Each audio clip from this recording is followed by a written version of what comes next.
Hey guys, this is Hinky from Mahalo Games, and we're going to be taking a look at Test Drive Unlimited 2 from Eden Games and Atari.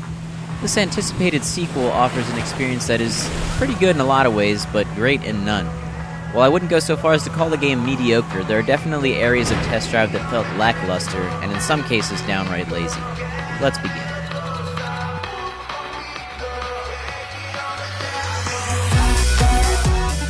For those of you who aren't familiar with Test Drive, it's some sort of weird cross between The Sims and Need for Speed. The driving gameplay is pretty standard as far as racing games go, with three main classes of driving: Classic, Off-Road, and Asphalt.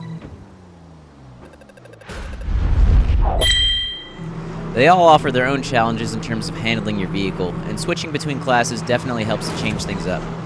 The off-road stands out above the other two, though, as the most fun, offering up crazy mountainous terrain and challenges that require mastering your drifting in order to succeed.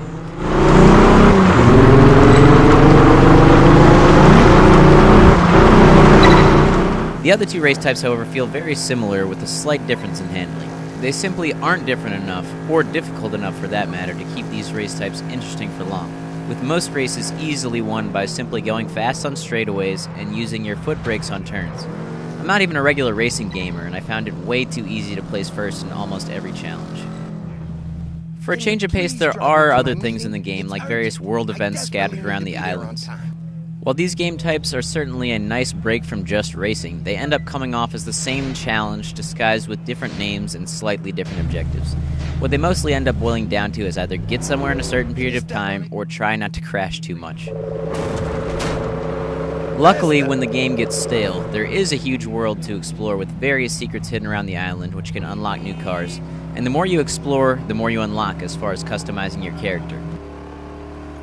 The most customizable feature in this game, by far, is your character's face.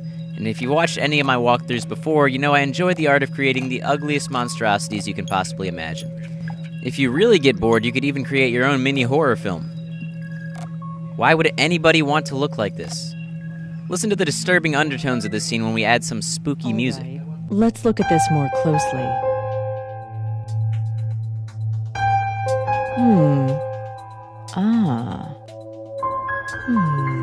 Yes, it seems there's some work to do. What would you like to start off with?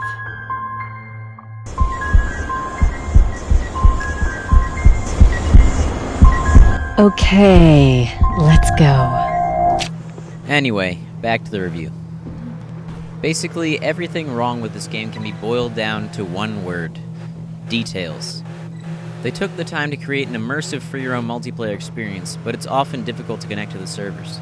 They took the time to allow you to fully customize your face, and yet nothing else in this game is that customizable. Even your car can only be upgraded in three ways: speed, acceleration, and braking. They took the time to lay out accurate roadmaps of Ibiza and Hawaii, and then decided to auto-populate the terrain with random buildings and trees.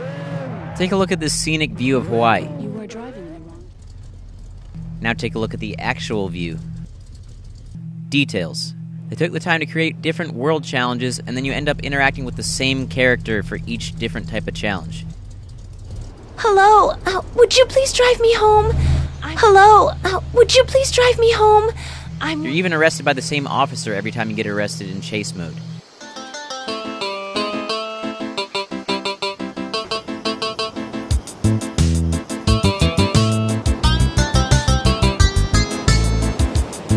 At least they made the police chase mode difficult. The cops even resort to such unorthodox methods as shooting their front bumper at you.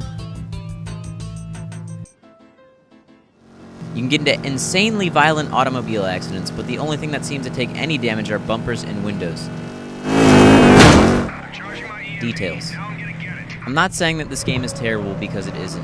I'm simply saying that this just okay title could have been really good if the developers hadn't been lazy with it. There are some redeeming things. The graphics aren't all that bad as long as you're driving.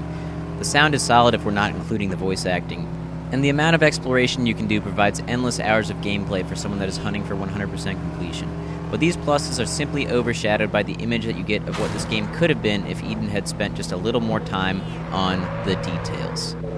In the end, I would give Test Drive Unlimited 2 a 3 out of 5.